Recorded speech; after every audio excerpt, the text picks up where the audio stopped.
So, how is it that humans can't touch power lines because they'll get electrocuted, but birds can sit on them? Exactly! It's because it's a charging station for governmental surveillance drones.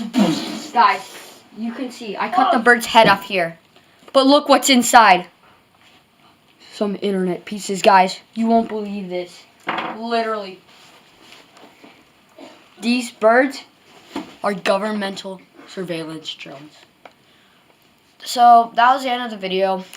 Make sure you smash that like button because we've wasted like hundreds of dollars on this video.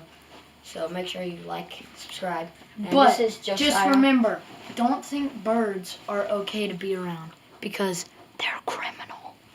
Exactly. So, this is Josiah. He's my friend. Made a Special video. guest. Yeah, special guest. You might see him in other videos. But anyway, see you guys next time. Bye-bye. Smash that.